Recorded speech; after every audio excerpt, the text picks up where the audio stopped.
बात है हमारे। अभी तो आपने कहा हमारा कोई कुछ जलवा ही नहीं है। अभी आप कह रहे हैं कि हमारे चलते दो सीट पे हार गया। ये आरजेडी वाले हारने के बाद, ये 30 साल पुरानी पार्टी है, हर जगह हारे। अगर दोषारोपण दूसरे पर करेंगे, मेरे भाई आप बेलागंज का बूथ वाइज सीट निकाल कर देख लीजिए। वोट मुसलमानों ने, बेलागंज के मुसलमानों ने जदयू को, भाजपा को वोट दिया है। और मैं आपके माध्यम से बिल्कुल ये क्लियर कर दूं, बेलागंज के मुसलमानों ने जनसुराज को वोट नहीं दिया है। उन्होंने सबसे ज्यादा वोट वहां पर जदयू भाजपा के उम्मीदवार को दिया। आप बूथ वाइज जो बेलागंज के बड़े मुस्लिम गांव हैं, वहां पर जो वोट पड़ा है उसको निकाल कर देख। अगर राजद वाले ये कह रहे हैं, अगर हम लोग इमामगंज में चुनाव नहीं लड़ते तो मांझी जी को जो 55,000 वोट मिला है, को सबसे कम वोट कहां मिला है? इमामगंज में। बाकी हर जगह एनडीए के उम्मीदवार को करीब 70,000 वोट मिला है। इस शो के प्रायोजक है मां भवानी डेकोर प्राइवेट लिमिटेड, मतलब a complete floor solution, new 0 mile Dadar road, Muzaffarpur. Bihar में जो परिणाम आया है, जीतने वालों को बधाई। और जनता का जो निर्णय है वो नीतीश कुमार और भाजपा की सरकार के समर्थन में लोगों ने वोट दिया है। तो जो सरकार चल रही है, जिस तरह से चल रही है, जनता का उसमें विश्वास है, तो वो सरकार चलती रहे। हम लोग अपना जो प्रयास कर रहे हैं वो प्रयास आगे करते रहेंगे। आप चारों सीटों जनसुराज और जनसुराज अभियान दोनों को दो तरीके से देखिए। जनसुराज अभियान जो है उसको बिहार में स्थापित करने में, बिहार के घर घर पहुंचाने में 2 वर्ष का समय लगा है। बहुत लोगों ने जब अभियान की शुरुआत हुई तो ये कहा कि बिहार में तो कोई इसकी जगह ही नहीं है, कोई इसको मानेगा नहीं, कोई सुनेगा नहीं। लेकिन बिहार के एक बड़े जनमानस में आज जनसुराज की बात को लेकर, जनसुराज की परिकल्पना को लेकर, बिहार में बदलाव को लेकर एक सकारात्मक सोच बनी है। अब उस सोच को दल में और वोट में परिवर्तित करने की जो बात है, तो 1 महीना पहले जनसुराज दल बना है और 1 महीने में आज 10% वोट लेकर जनसुराज ने अपनी शुरुआत करी है।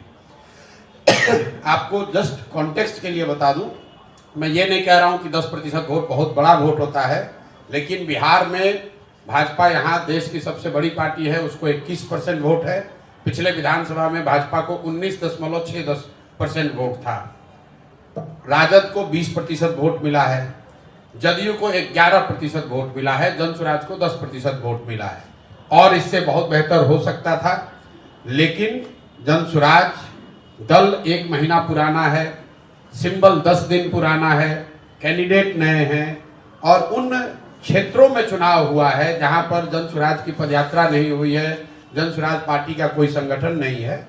ये कोई एक्सक्यूज नहीं है, इससे बहुत बढ़िया प्रदर्शन हो सकता था, लेकिन जो है इसको देखेंगे और इससे और बेहतर कैसे करना है उसके लिए पूरी तरीके से प्रतिबद्ध हैं।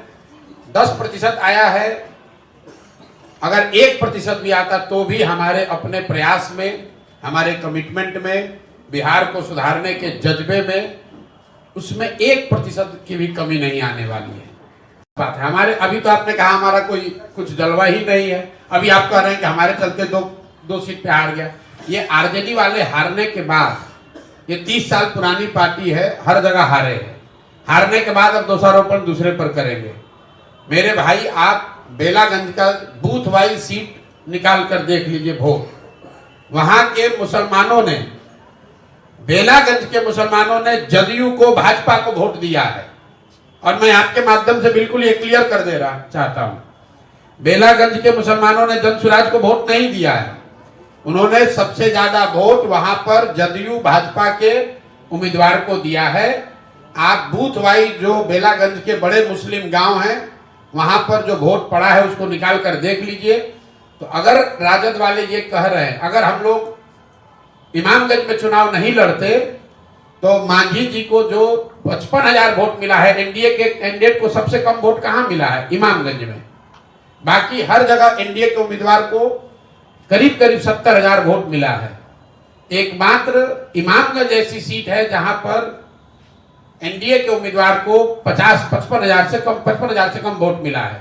तो हम लोग का अपना आकलन यह है कि जो वोट जनसुराज को इमामगंज में मिला है, उसका 2/3 हिस्सा वो था जो मांझी जी को वोट मिल सकता था। कुछ हिस्सा जरूर राजद का आया होगा, अगर इमामगंज में हम लोग नहीं लड़ते तो राजद वहां और बड़े अंतर से हारती, कम से कम 25-30 हजार से हारते ये लोग।